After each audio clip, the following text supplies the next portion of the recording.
We created Free because someone had to stand for the addicts and loved ones of addicts who were suffering in silence, for the spiritual refugees who didn't have a place of belonging. A traditional church model doesn't create space for the conversations we know have to be had. Free is standing with those who are barely hanging on, who are longing for something new. Free is bridging the gap between spirituality and recovery. In this place, God meets us exactly where we are. This is what we stand for.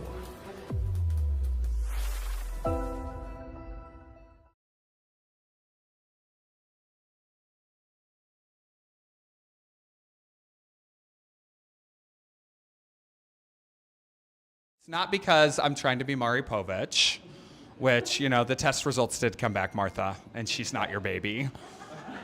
She being Juan Pablo Herrera is not your baby. We tested. You might have that relationship, but no. So we stream online. So if anyone ever can't make it here, you can check into our streaming. And we also stream into sober living houses. And so people who are sober living or a treatment center, they're joining us online. So the people in the room and the people online make up our community. And so I'd like to welcome everyone to Free Recovery Community tonight. I'm so excited to see all of your smiling faces and one slightly grumpy face. So a little bit about Free, and I'll tell you what the order of the night's gonna look like. Free is a community for people that are exploring spirituality together. And so every week we cover a different topic that doesn't always feel spiritual at first, but can always relate back to our spiritual condition and how that helps us grow in our recovery. So first we'll do a little community announcements, and then we'll go into celebrations. And so celebrations are oh, hi. So celebrations are actually just about 3 minutes where we'll pass around the microphone and you'll share something good going on in your life. Maybe you just got off restriction at the sober house, or maybe you're applying for a new job, or doing something like that. So we'll do celebrations followed by a recovery-centered message. And then after the recovery-centered message, we will have a song where we'll just pause and slow down and meditate. And then we'll have a special guest storyteller. Our storyteller tonight is the lady Juan Pablo Herrera. Free is a community for addicts, loved ones of addicts, and spiritual refugees. And so we've got one of our loved ones of addicts. And you've been a spiritual refugee quite a few times in your adult life, wouldn't you say? He was married to a woman and in conservative Christianity. If you can't tell by the way he's sitting, he's no longer married to a woman. And then we'll close out with heartaches. And so heartaches is that chance for those things that might just be a little too heavy to carry out of the room on your own. You can share it with the group, and we'll be happy to pray with you for that. Does that sound good? Yeah. Any suggested edits to the order of operations? No? Ash tries to think of something every week, and he can't in time, right? So, okay. Off to Oh, my name is Seth Botts, if I didn't say that already. And I'm Shelly. I'm a recovering addict and spiritual refugee. So there's something that we do here at Free that we don't do specifically, what we don't do, and that is shame. And every week we like to say it together. On the count of 3, we'll say we don't do shame. So ready? 1, 2, 3. We don't do shame. Right, so a couple things that are going on.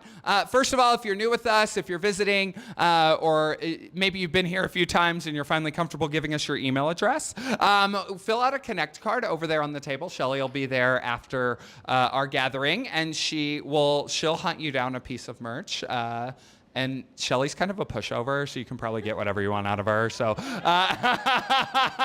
you want that bright pink volunteer shirt and you're not willing to volunteer, Shelly will still hook you up.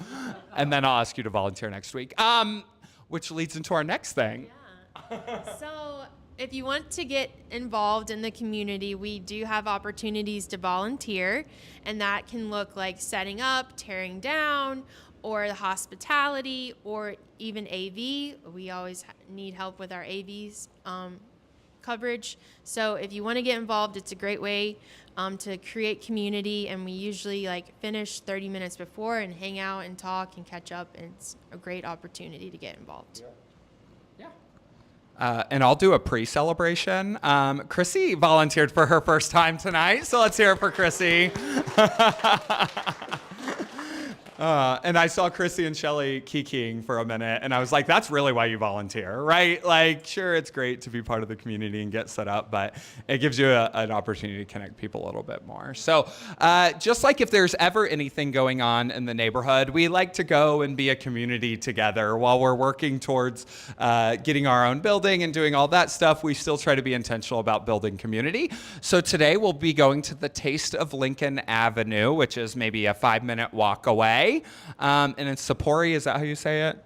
Sapori was there, and it's like one of my favorite places, and they had a meatball sandwich that has my name on it. So, and Seth.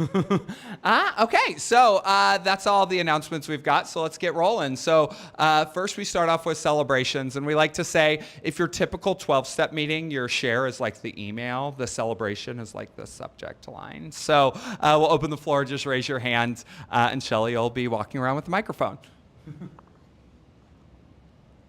My name's Andy. I'm an addict. Andy. See, on Monday I celebrated turning 34 years old. I jumped out of a plane. I don't know why you did that. And I'm finishing up my week-long vacation that I haven't had in a while. So. Well, that's a heartbreak, but yeah. Thank you. Hey family, my name is Rafael, recovery addict. Today, I'm celebrating 68 days of sobriety.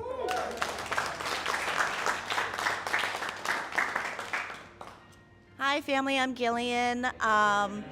Today, I'm celebrating 60 days. Thank you. And yes, they have let me loose. I am off restriction.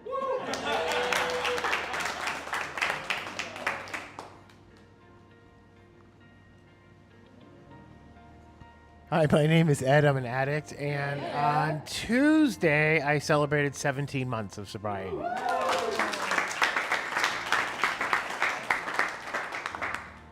Hey everybody, my name is Wayne. Hey Wayne. This week I finished my rehab program.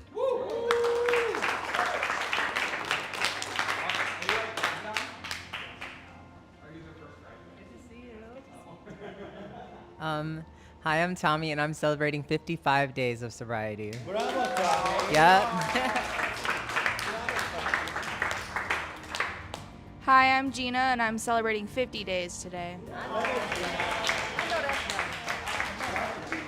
hope you never catch up with her, but I hope you never stop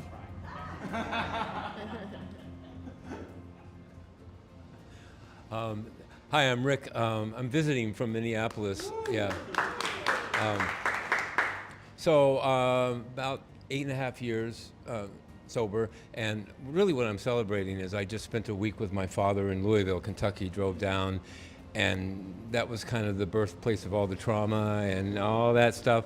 But without recovery, I couldn't have done what I did with my father while I was there. So my celebration is Chicago, visiting a dear friend, and just enjoying the city and having fun. So my reward to myself. I'll go. Shelly, I am celebrating that I was number 2 in my company for our big sale that we had last weekend. Hi, my name is Ash. I have almost entirely filled up spots for my first ever event that I'm hosting in a couple of weeks. What is the event? I saw the flyer. Ash did not have his shirt on.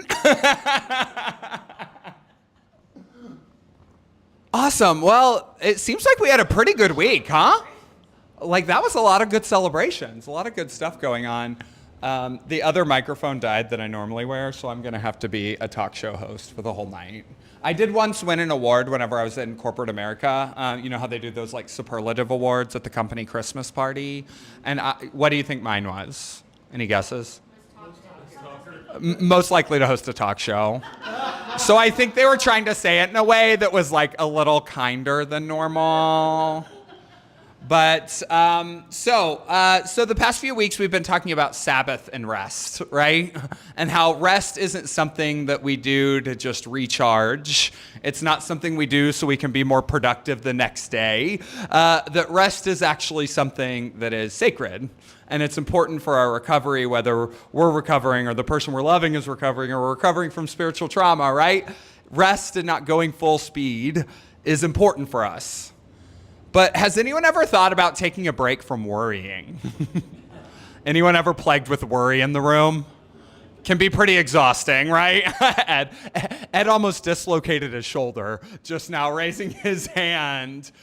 And has anyone ever been in one of those seasons of life where it felt like all you did was worry? And sometimes the weight of the world just feels relentless. Right? Or has anyone ever laid in bed at night, not able to sleep because they were just, everything was racing through their heads? That happened to me on Tuesday. And, you know, I couldn't sleep, and I'd done the no phones in bed thing, which is supposed to help you sleep. I figured if I told y'all that was a good idea last week, I should probably actually do it. It takes time, yes. And some are sicker than others. But I just couldn't sleep, right? Like, I'd done all the things right to go to sleep. I'd even read in bed. Like, I'd done everything. And you know why I couldn't sleep? Because my brain decided to bring up every single thing that could possibly go wrong while I was laying in bed, right? So first, I was thinking about the next stage of my ordination, which, if you know anything about ordination, it's like 8 years of tap dancing. The next, Chris knows exactly what I'm talking about. And then I started thinking about this awkward conversation I had with a friend, and then obviously they hated me. And then I was thinking about people that had relapsed. They were obviously dead. And then I got the nagging feeling that everyone would find out that I'm a fraud. Has anyone ever got that feeling? So within an hour, I'd lost my job.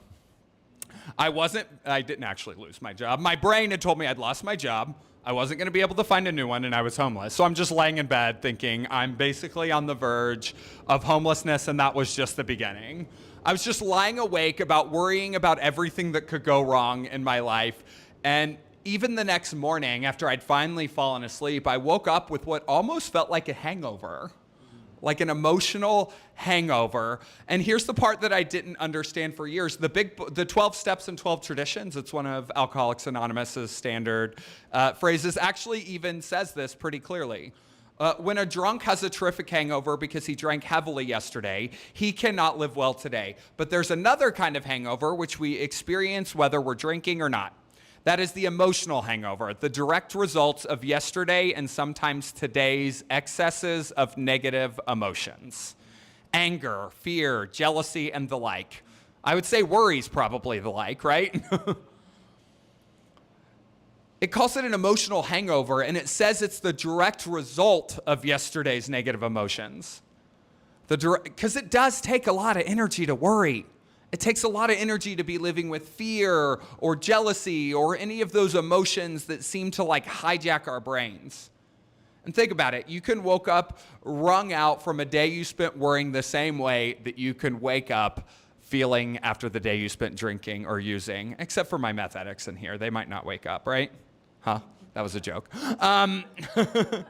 So a night like Tuesday doesn't just cost you the night, it robs the next day too. And not one of those hours of worry ever helps us locate our birth certificate, fold the laundry, or make me more qualified for the work I do. But it costs me sleep, and it costs me more the next morning. So the past few weeks, we've been talking about taking a break from the hustle culture that seems to dominate our society. And today we're going to talk about another thing that we need to take a break from: worry. Because here's the thing we haven't talked about yet. Rest isn't only interrupted by tasks. You could cancel every single thing on your calendar. You could not make any more commitments. And you could still be plagued with worry that's going to stress you out.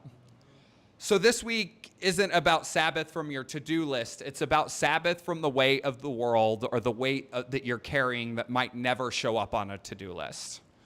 So Rabbi Abraham Joshua Heschel, he's the same guy that we quoted the last 2 weeks with that word menuha, which I've probably said more than I ever thought I would, which is the Hebrew word that means rest, but it means so much more than rest. Says something about the Sabbath, says something in his book, The Sabbath. It was written in the 50s, and it was kind of like this quintessential book about sacred rest. He says the Sabbath is no time for personal anxiety or care, for any activity that might dampen the spirit of joy. Fasting, mourning, demonstrations of grief are all forbidden in the Jewish Sabbath. And traditional Jewish practice actually builds this into the law. So when they're setting Shiva, which is their sacred death passage for people who have died, obviously a death passage, even in the deepest periods of mourning, they pause their outward signs of mourning for their Sabbath. Not because grief stops being true, it doesn't, but because one day a week, grief doesn't get to be the only voice in the room. That should stop us a little bit, right? Most of us think that of rest as something we've earned the right once the crisis passes, once that diagnosis gets resolved, once the kid is safe, once the relationship is fixed, once we've got a little more sobriety time. But Herschel actually says the opposite. Sabbath doesn't wait for a weight to lift. Sabbath is where you're allowed to set the weight down before it does, regularly and intentionally, and whether or not the circumstances have changed at all.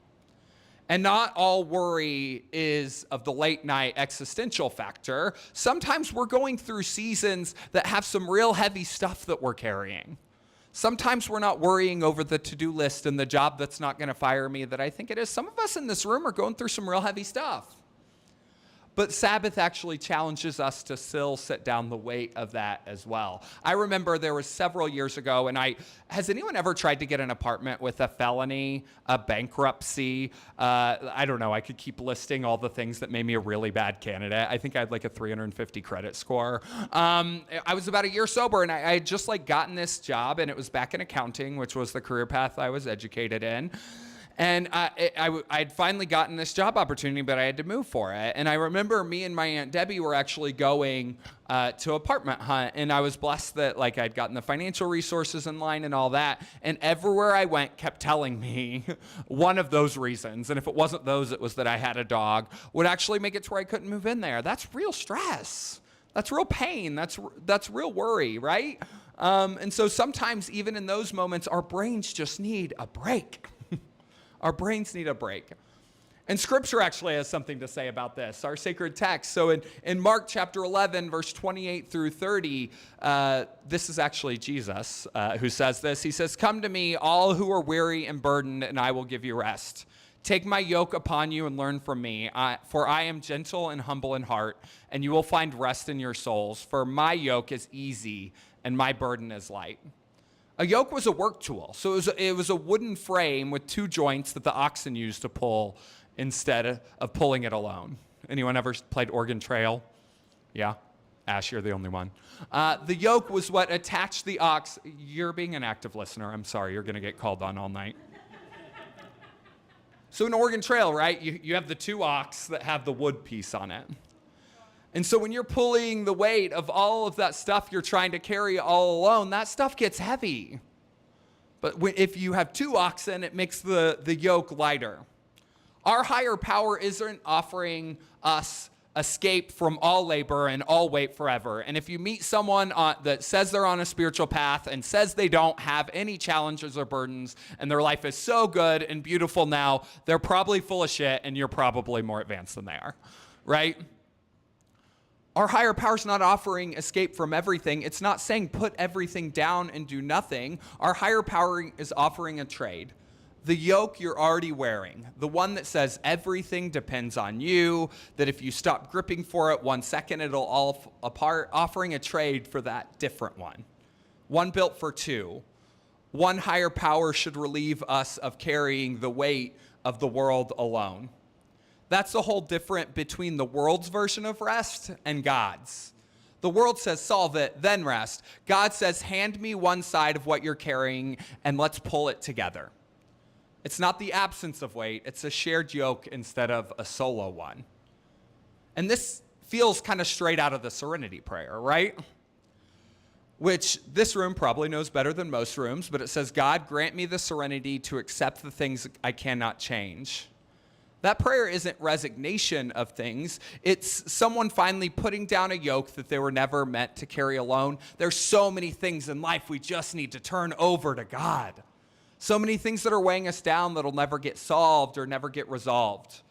So what does it look like to actually do that on a bad day? Not in theory, but your actual week. So there's this tool that I accidentally developed one time, and it's not advanced, it's not fancy. So everything we've said before is absolutely true. And Heschel actually even says the weight doesn't have to be resolved before you're allowed to set it down.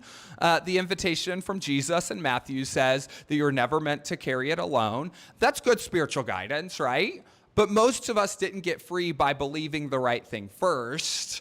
We got free by doing something different on an average day. I remember early in sobriety, I had this friend who was going through a divorce. She had married this guy. She actually met him when she was his Coke dealer. You know that's going to be a relationship that works, right? He was actually a local news anchor. This story is too weird to be made up. He was like this local news anchor, and like he later got fired, and he now works for Newsmax, if you know what Newsmax is, and it's like hyper conservative. Like they would probably look at every person in this room and talk about us being sinners and me being a heretic. But anyways, that was not in my notes. So she was marrying this local, and he made all the money, and so she was dependent on him, and she didn't necessarily knew the path forward. She knew it wasn't with him. Anyone ever been there? Yeah. Relationship challenges are one of those things we can't escape. And during their divorce proceedings, when you're getting divorced, one of the standard things they do is run a credit report, right? And so when they ran her credit report, it turns out that he was taking out credit cards in her name, and he was buying gifts for her with them. So it looks like she was buying fancy purses and shoes and all this stuff. You can't really dispute that.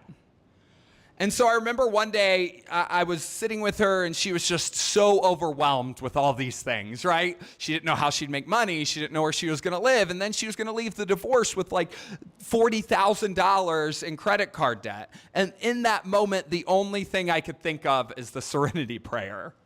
So I had her pull out a piece of paper and fold it into 3 columns. And on the first, I had her write, serenity to accept the things I cannot change. And then the middle one, I had her write the courage to change the thing I can. And then the last one, I had her write the wisdom to know the difference. And then all those things that were spinning around in her head, all those items, the emotional layers to it, I had her every single thing, put it in one of those 3 columns. Immediately, she had 2 columns she could turn over to God right there on the spot. And if I was talking to her today, I would tell her she has 6 days a week to tackle that courage column. And I would tell her she has 1 day a week to just fold up that paper and put it away. You don't have to have the courage to change all those things you can accept every single day. There's some days you just need to not think about it. Because there's something about being human, right? Richard Rohr, we talked about him last week. He says we're human beings, not human doings. We don't got to do something every day. We don't got to earn our place in this universe. Some days we just need to set those things aside, and we need to take a break from the courage and just set in the serenity. Set in those things that we have to accept. So let me ask you again, it's the same question that I asked when we started. Are you in a season of worry? You can hold those worries in your mind right now. Just visualize them. They can be something real, like a money problem or a housing problem or someone you cared about relapsed. It can be that conversation you can't take back. And here's the honest truth. It's probably still going to be there tomorrow. And there's probably not a lot we can do in the next 24 hours to make that go away.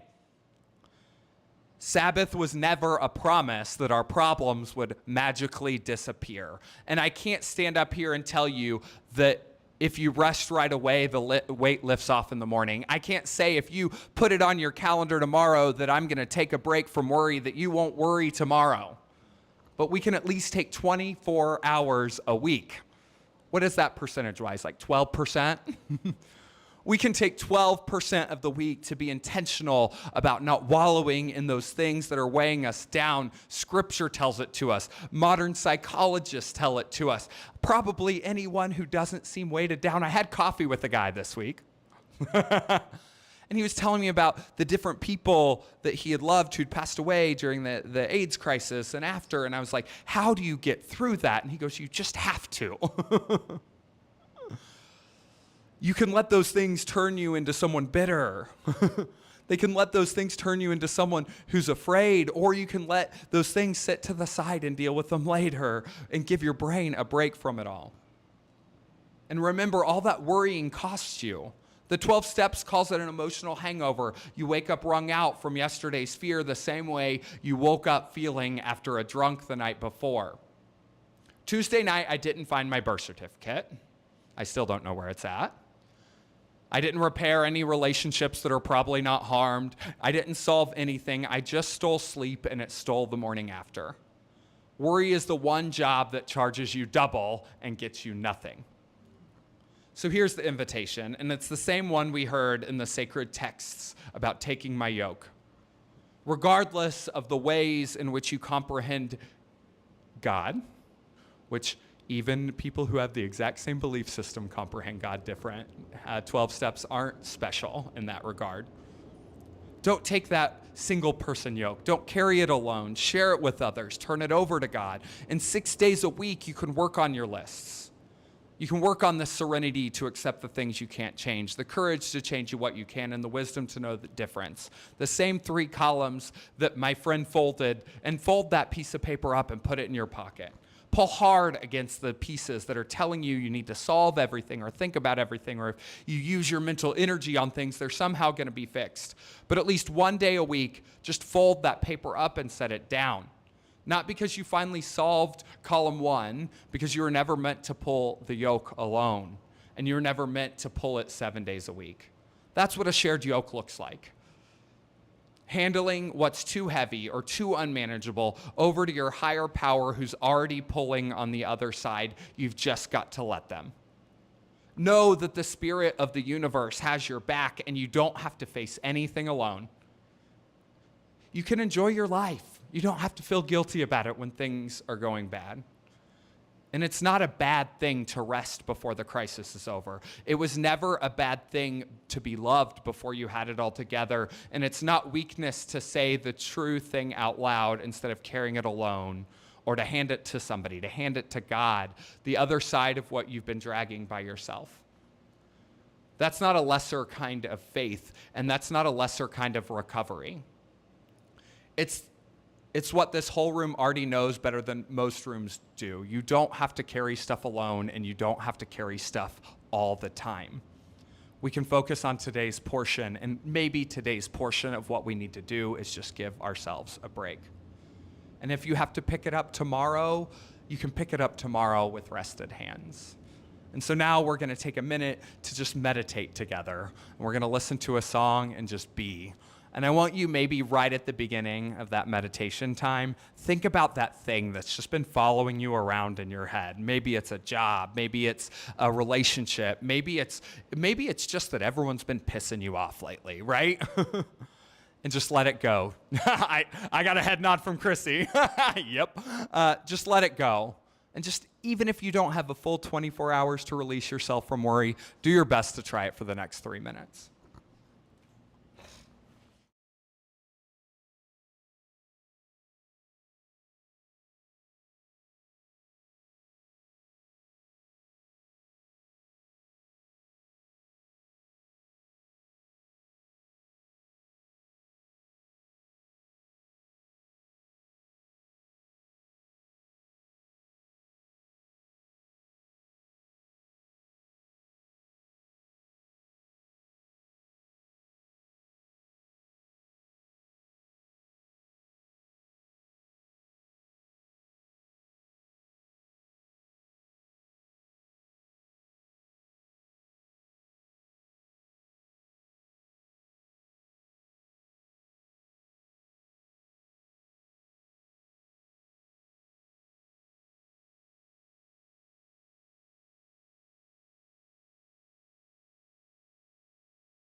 But anyways, he won a Grammy for it. And I like it. So tonight, our guest storyteller is actually someone I'm pretty excited about having forward. You never know what he's going to say, but I love him dearly. He's a qualifier on multiple fronts, but I'll let him tell you for free. And he's one of my good friends. So let's welcome up Juan Pablo Herrera.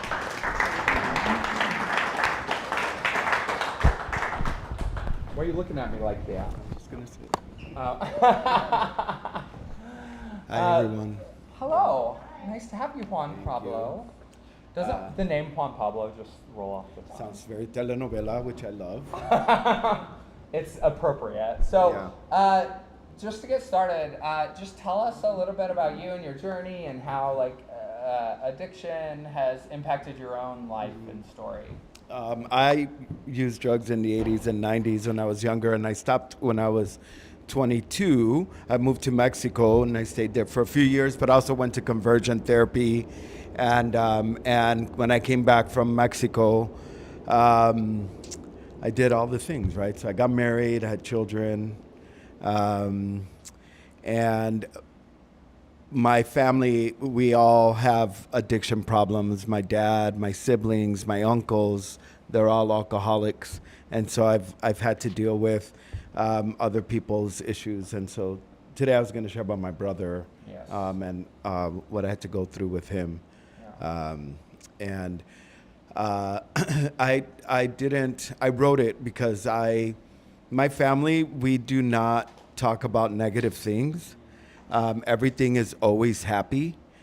We don't talk about emotions that are difficult. And so when my brother died, the funeral, we barely mentioned anything about addiction, even though I found my brother dead outside because he stopped drinking and ran out of alcohol, and he died smoking a cigarette in his back porch the day after his birthday. And I had to call my parents and call my siblings and let them know, go to the hospital and do all of the things. And yet we didn't mention that as part of his story in the funeral because we keep those things secret. Mm-hmm. Yeah. Yeah. And so for me, I recently deleted his last voicemail, which was the day before his birthday. I was supposed to take him out on his birthday, and I got mad at him. And his voicemail was, "Are you mad at me?" And that was his voicemail. And I finally deleted it. He's still on my favorites, like on my phone. I haven't taken that out, and he died in 2022. I didn't realize it was that recent. Yeah. Yeah. Yeah, it just kind of happened. I still have his stuff in my storage room. He was a cop and a veteran, a great guy. He was a great father, very kind. He was the first one to fully accept me when I came out at 48. He was drunk when he did that, but I took it as a win. And there was something painful about planning his funeral. I grieved the conversations that became harder to have. I grieved the trust that was broken. I grieved every single memory that addiction touched in me.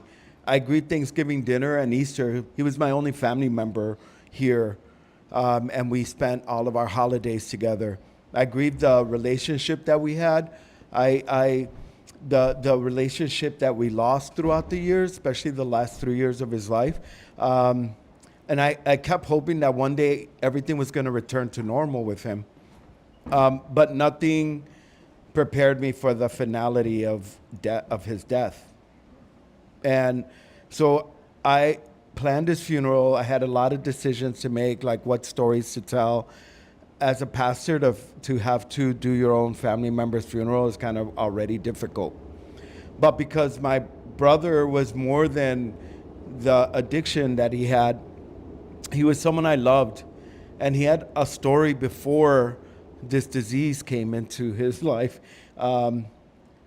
he was someone that loved karaoke, and we would go karaoke every Thursday, and we would get kicked out every Thursday. They would be like, because he was always drunk. Was he the only one? Yeah, he was. He'd be the drunk one. He would want to sing with everyone, and wouldn't let me sing Mariah Carey or any other gay songs. And that was the last voicemail that I deleted last week. Was, "Are you mad at me?" I was mad.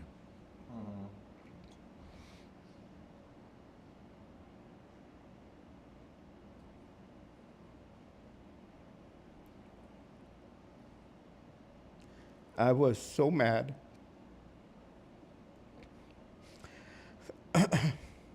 Because addiction took so much from him. I was angry about what it took from us. I was angry that we were not going to have any more conversations, no more opportunity to say the things that needed to be said with him.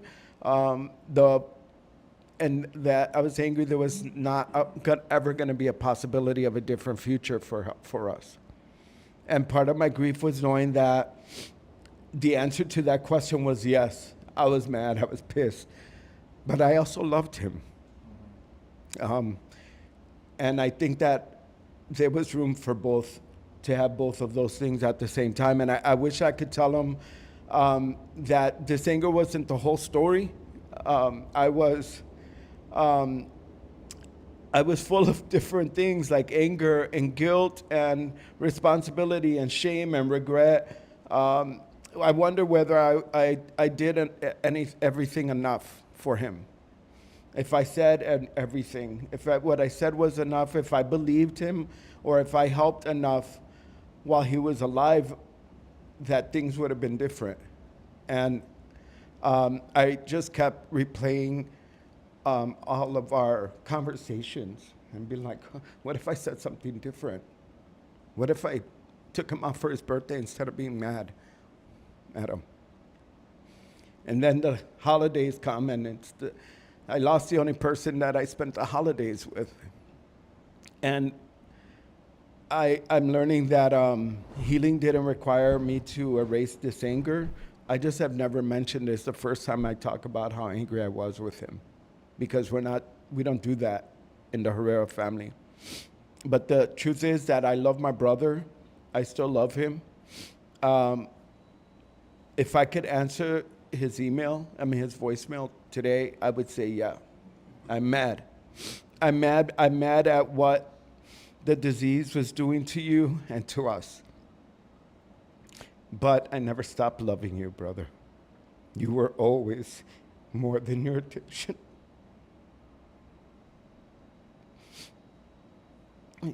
You're my brother, and I wish you were still here.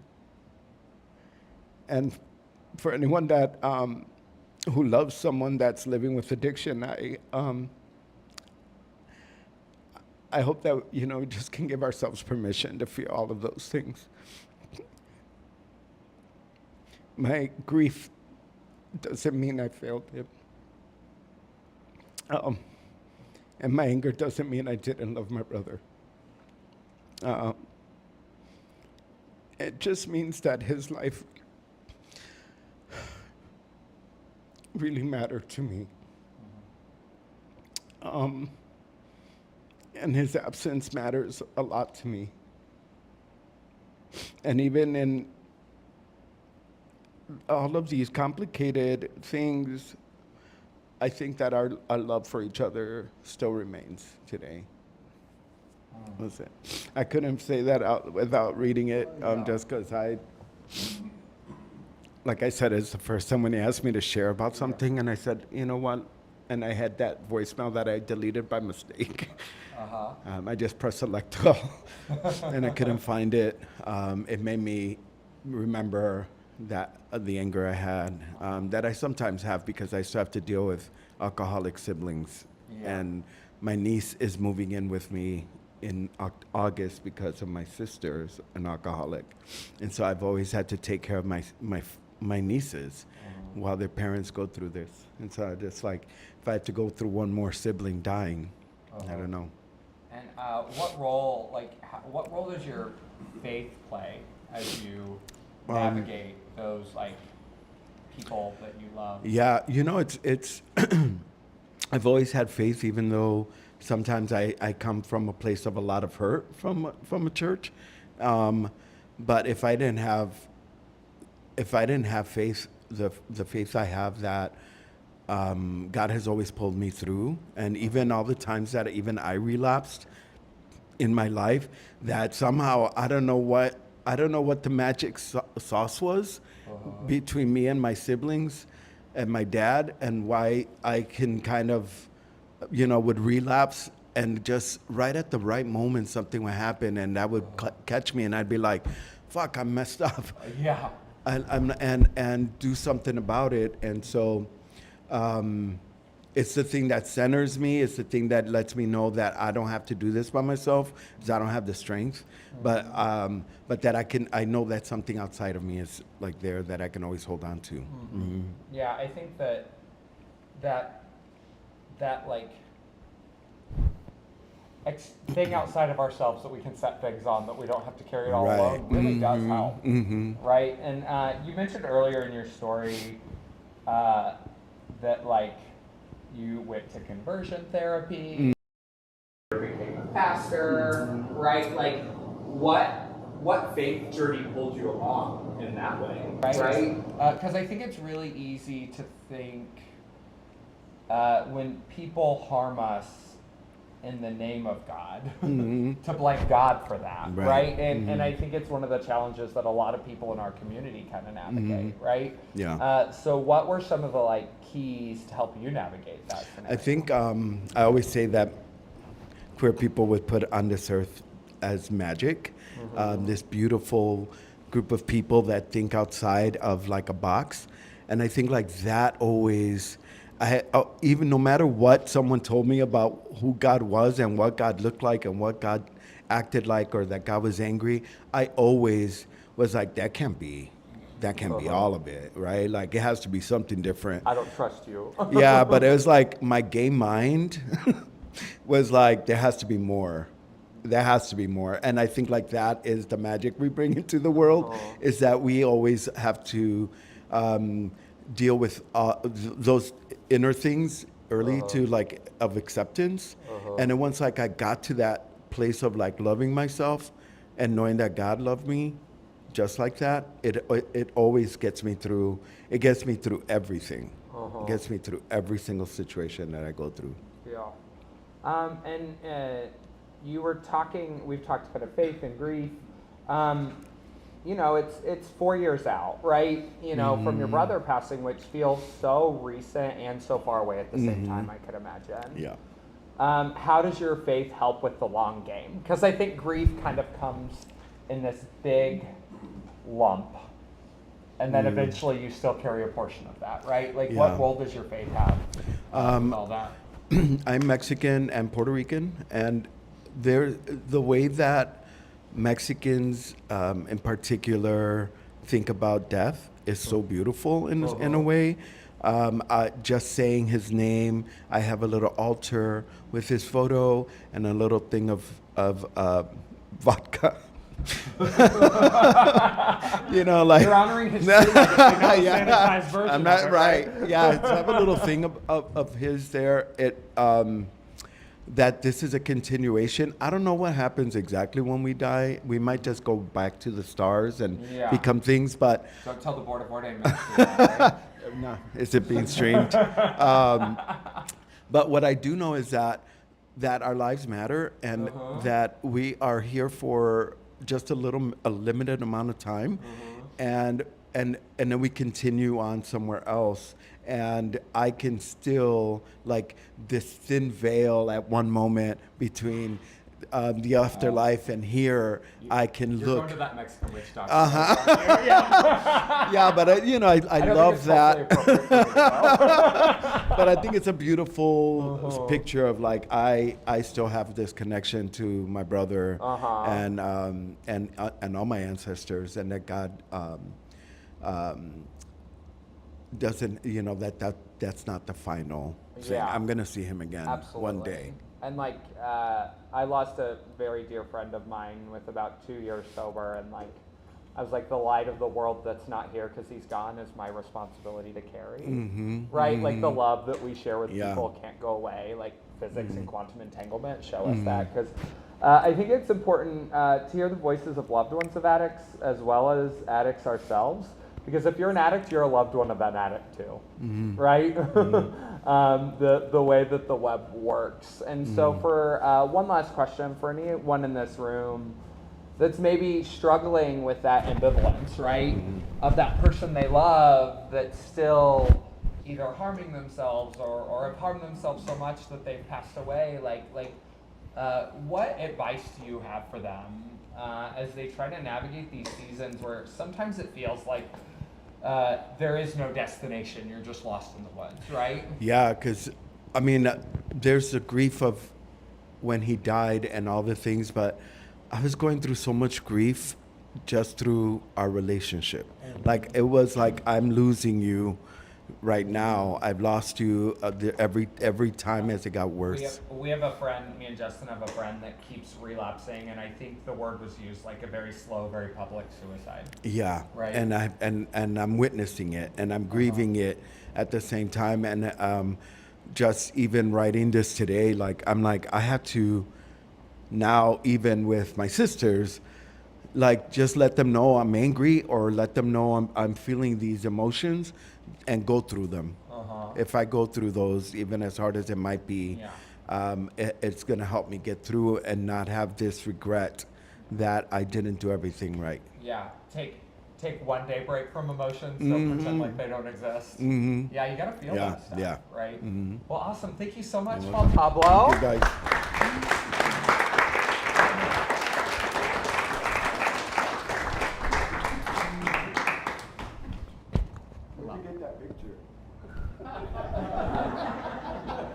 Your Facebook? Oh, the glasses. Doesn't he look like he's applying for a job at Hillsong United? I mean, She's taking herself so seriously. So the eyebrows were on point, but other than that, I don't know. Here's the truth about the guest storyteller pictures. I probably got it from Facebook, and I choose the one where you don't look like an amputee, right? Because like so many pictures we have like cut off frames. When Blair was here, I had to like add a box around her because she was doing this or something. Oh gosh, I actually have it framed in my house. In my altar to you, which also has a bottle of vodka in it. Just kidding. Awesome. Well, thank you very much, Juan Pablo.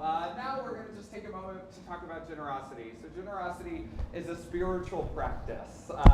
Even if it's just $1 or whatever you can do, that helps us kind of reset the way we think about money. And just like giving our time or financial resources. So as we build towards a recovery hub on the north side of Chicago, which is our ultimate goal, the generosity of the community and those around us is definitely appreciated. So, and now we'll leave that up for one more second. There's also another, if you don't get a chance to get the QR code, there's a cash box and QR code right over there as well. And so now we're entering our time of heartaches. And just like God, our higher power, Jesus, whatever you want to call it, God, right? I said it last week, and I feel like it's something I believe that I don't say enough, is that God's ego isn't going to get hurt if you call God the wrong thing, right? I feel like so often we place our human egos on God and think that that's what God reflects back. I can guarantee you every person in this room is much more insecure than God, right? Can we agree with that? Just like our burdens are lighter when we share them with God, or with those, our burdens are lighter when we share them with those around us. And so that's the real reason we do Heartaches every week. It just gives us a chance to be there for each other and trust some people with maybe those things we're going through, other people will care about us through it, right? There's always a little bit of a break between heartaches, so if there's a break between heartaches, I just ask that you pray for that person that just shared, and just send some of that positive spiritual energy their way. Straight.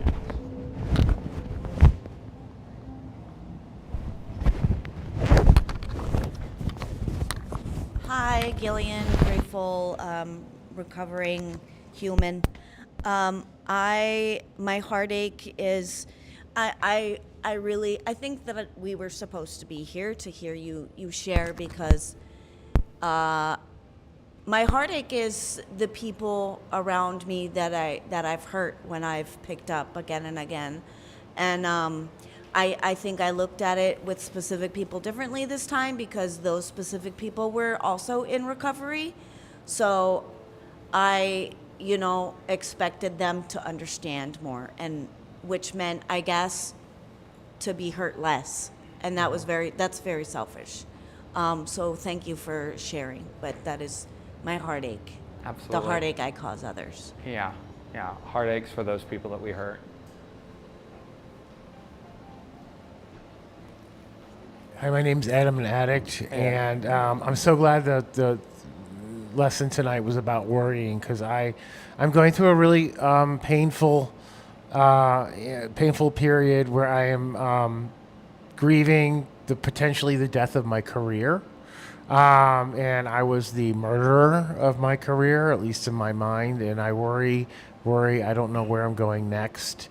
I am working, but it's not something that I feel is sustainable. And I just worry about what's going to happen in the future with me if I don't have the past career I had, and where I'm going to go, where I'm going to live, and in my finances, and will I have the things I used to have. I worry a lot about that. I'm really going through it with all that right now. Even though I've got my sobriety, it is painful. Thank you.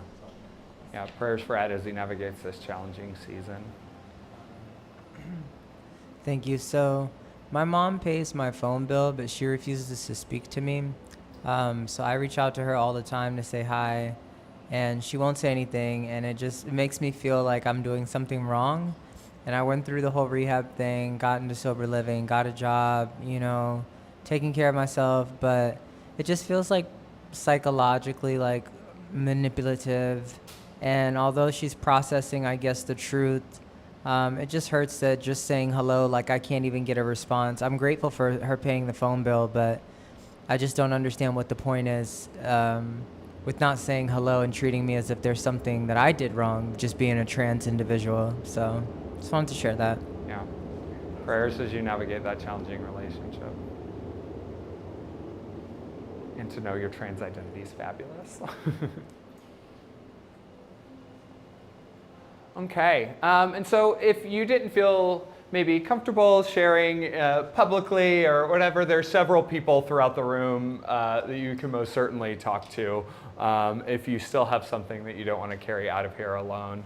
Juan Pablo, Martha, Chrissy, Shelley are all people whose hearts share love. And so don't leave without the opportunity for that to be met with love. So, anything else? Awesome. Remember, a group of us will hang out for about 10 or 15 minutes before we start putting up the chairs. And then we'll walk over to the Taste of Lincoln, which is about a 5-minute walk. Yeah, so if anyone wants to go with us, we will go as a group, as a community. And so for the second week in a row, we're going to do the Serenity Prayer to close out. And if you had a meaningful experience tonight, if it was something that you connected with, invite your friends, come back next week. The community only builds and grows together. So if you will, just join me in the Serenity Prayer.